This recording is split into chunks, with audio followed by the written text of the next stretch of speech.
مزید اچھی ویڈیو دیکھنے کے لیے سبسکرائب کیجیے IDTV چینل کو اور سب سے پہلے ویڈیو دیکھنے کے لیے بیل آئیکن پر کلک ضرور کیجیے۔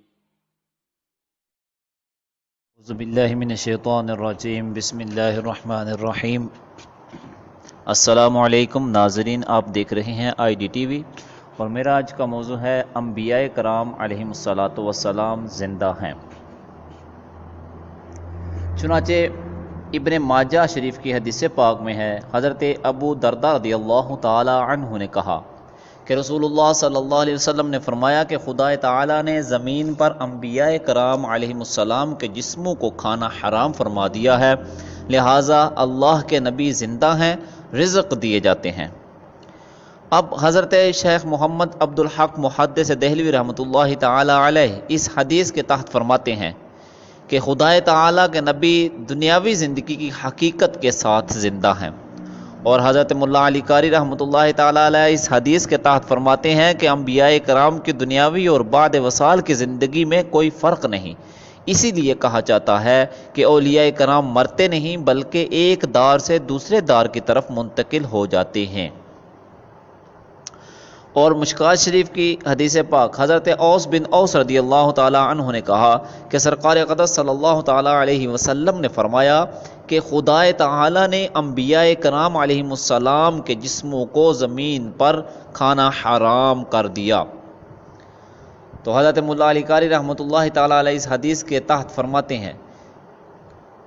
کہ انبیاء کرام علیہم السلام اپنی قبروں میں زندہ ہیں، اور حضرت شیخ عبد الحق محدث دہلوی رحمۃ اللہ تعالی علیہ اس حدیث کی شرح میں فرماتے ہیں کہ انبیاء کرام علیہم السلام زندہ ہیں اور ان کی زندگی سب مانتے آئے ہیں، کسی کو اس میں اختلاف نہیں ہے۔ ان کی جسمانی زندگی حقیقی دنیاوی ہے، شہیدوں کی طرح صرف معنوی اور روحانی نہیں ہے۔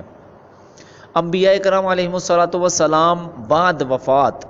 دنیاوی زندگی کی حقیقت کے ساتھ زندہ رہتے ہیں، اسی لیے شب معراج جب سرکار اقدس صلی اللہ تعالی علیہ وسلم بیت المقدس پہنچے تو انبیاء کرام علیہم السلام کو وہاں نماز پڑھائی۔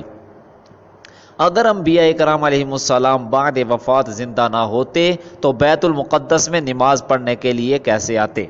اور دوسری بات، انبیاء کرام علیہم السلام کی زندگی جسمانی حقیقی دنیاوی زندگی ہے، شہیدوں کی صرف معنوی اور روحانی ہے، اسی لیے انبیاء کرام علیہم السلام کا ترکہ نہیں تقسیم کیا جاتا اور نہ ان کی بیویاں دوسرے سے نکاح کر سکتی ہیں، اور شہیدوں کا ترکہ تقسیم ہوتا ہے اور ان کی بیویاں عدت گزارنے کے بعد دوسرے سے نکاح کر سکتی ہیں۔ اور تیسری بات، انبیاء کرام علیہم السلام کی زندگی برزخی نہیں بلکہ دنیاوی ہے، بس فرق صرف یہ ہے کہ ہم جیسے لوگوں کی نگاہوں سے اوجھل ہیں اور ہمیں نظر نہیں آتے۔ اب مشکات شریف جلد اول صفحہ 284 میں ہے کہ انہو صلی اللہ تعالی علیہ وسلم حی یرزق ویستمد منہ المدد المطلق، یعنی بے شک حضور صلی اللہ تعالی علیہ وسلم باحیات ہیں، انہیں روزی پیش کی جاتی ہے اور ان سے ہر قسم کی مدد طلب کی جاتی ہے۔ اور حضرت شیخ عبد الحق محدث دہلوی بخاری رحمۃ اللہ تعالی علیہ نے اپنی مکتوب سلوک میں فرمایا کہ علماء امت میں اتنے اختلافات و کثرت مذاہب کے باوجود کسی شخص کو اس مسئلہ میں کوئی اختلاف نہیں ہے کہ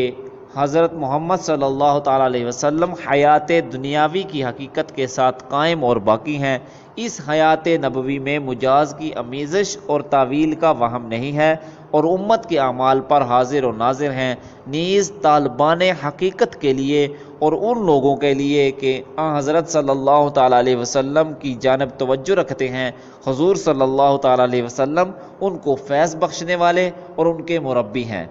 پارہ 23 آخری رکوع کی آیت کریمہ انک میت میں جو حضور صلی اللہ تعالی علیہ وسلم کے لیے موت آنا ذکر فرمایا تو اس سے مراد اس عالم دنیا سے منتقل ہونا ہے، اور ان احادیث کریمہ میں حیات سے بعد وصال کی حقیقی زندگی مراد ہے۔ اللہ رب العزت جل جلالہ ہمیں حقیقت کو جان کر اس پر عمل پیرا ہونے کی توفیق عطا فرمائے۔ وآخر دعوانا الحمدللہ رب العالمین۔